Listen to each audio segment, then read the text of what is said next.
Good afternoon, everybody. There we go. Good. Hey, congratulations. Now relax. There we go. Great. Boy, I was really, really impressed today with your playing. Is this a 6, 7, and 8 middle school? Okay, how many of you are 6th graders? Oh, all 8. All 8. Okay, great. Because if you had raised your hand as a 6th grader, I was 10 times as impressed. Boy, really, really fine playing today. Here are a couple things that I thought was just outstanding. First of all, some really good solos, some great work all around. Having the kind of control and having the kind of bravery that it takes to play by yourself, really spectacularly done. So congratulations to those of you that played by yourself today. Wonderful work. The second thing I was impressed with, the percussion section, really tasteful all the way through, good balance. We didn't really have any problems with the drum line playing way too much at us. It was really good, so really nice and controlled balance from all you guys. Next thing I was really impressed with, we have some good low-sounding instruments. And the basis, in my opinion, of any good ensemble is to take that good low sound, like bassoons and bass clarinets, and try to make that the basis for our dark sound. We're always trying to put as much air in the horn for any instrument that we can to try to create a dark sound, and then a dark sound helps build really good pitch on top of it. And it's really hard to have good pitch until you have a good dark sound. You guys did a phenomenal job today of playing in tune overall. There may have been a couple little spots here and there, but overall you guys did a great job of playing in tune and balanced. So, just in general terms, congratulations. You guys are doing exactly, I think, the right things to get yourself in a position to move on and up after this year is over with. So congratulations to your director and all of you for great work. Today I want to give you just a couple of suggestions, and these are not changes you have to make, just a couple of different suggestions. You play so darn well that I don't want to mess with anything you're doing.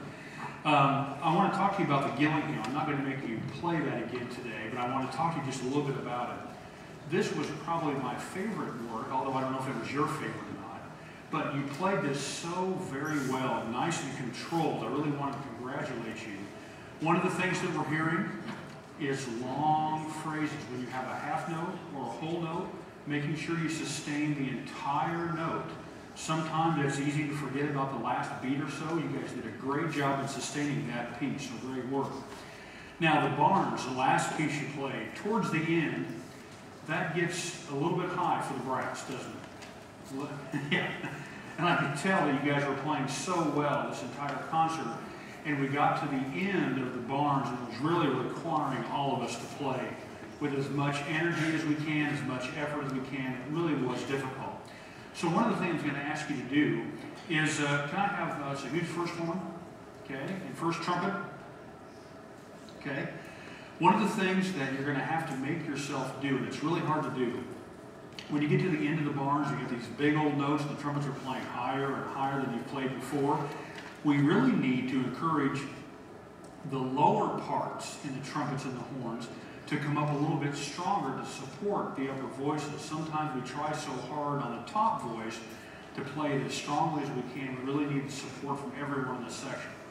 There is no one person in any of the brass sections stronger than the other ones. You've all got to be equally strong to make all the voices sound. You did a pretty good job. Now what I want to ask you to do, if you would come back and conduct for us just a little bit, I don't want to make this too hard on you, but I would like to do just a little bit of the end of the Barnes. I know that it's kind of the drawn out high stuff, but I want to point out just a couple of things. Yeah, if we could start maybe at, what is it, 175? Yeah, the Adagio, yeah. If you can start at the Adagio for me, please, just for a little bit at 175, and I want to just point out a couple of things for you, okay? Good.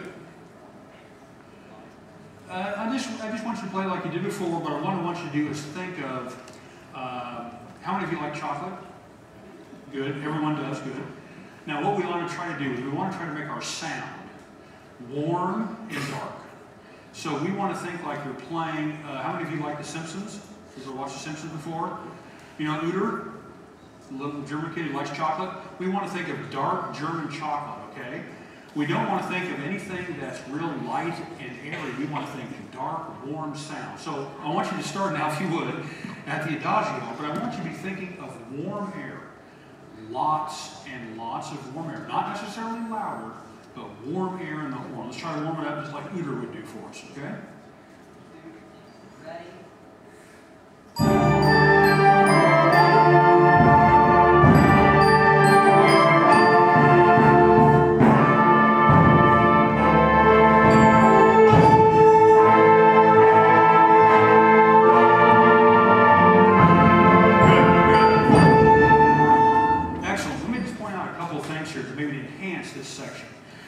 First of all, I can always use, having a string bass with, it's a really nice luxury. I'll always use more tuba, low reeds, whenever you go down on the instrument, whenever you get lower and lower on the staff, you need to put even more dark air into the horn. Fast air.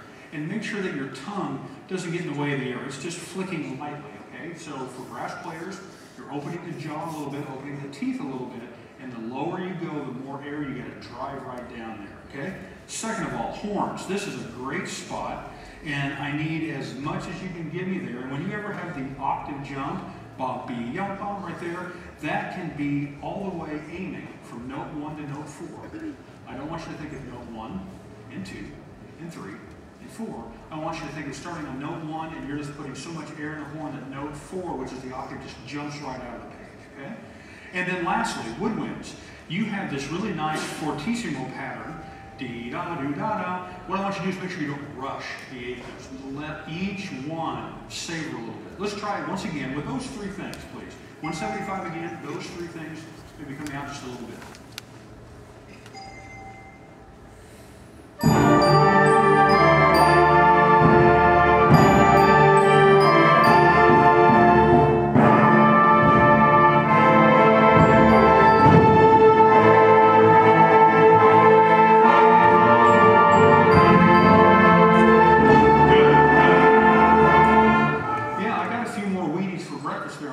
Great work, nice job.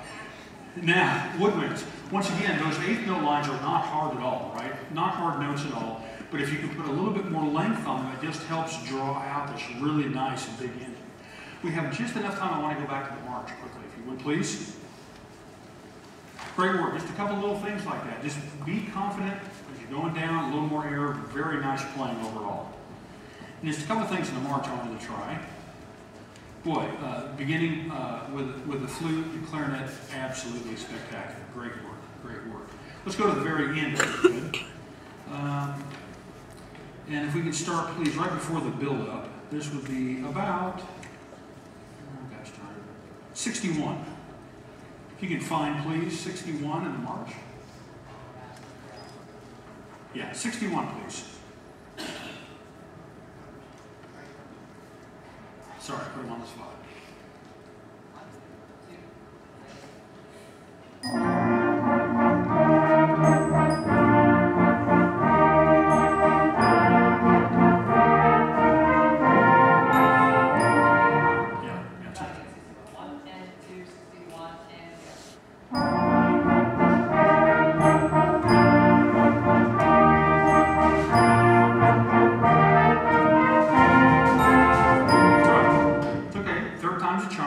Again. Now let's snare them.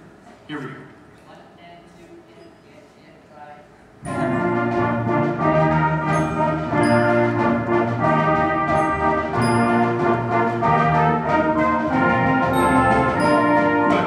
Good. Now overall that balance is really good. I want you to try one thing before we have to go. Would you please do this with a 4-bar crescendo? Okay. And then a 4-bar decrescendo. Let's try something completely different. So here's 61, 4 bars up, and then 4 bars down. A little bit of a change. Yeah. Push.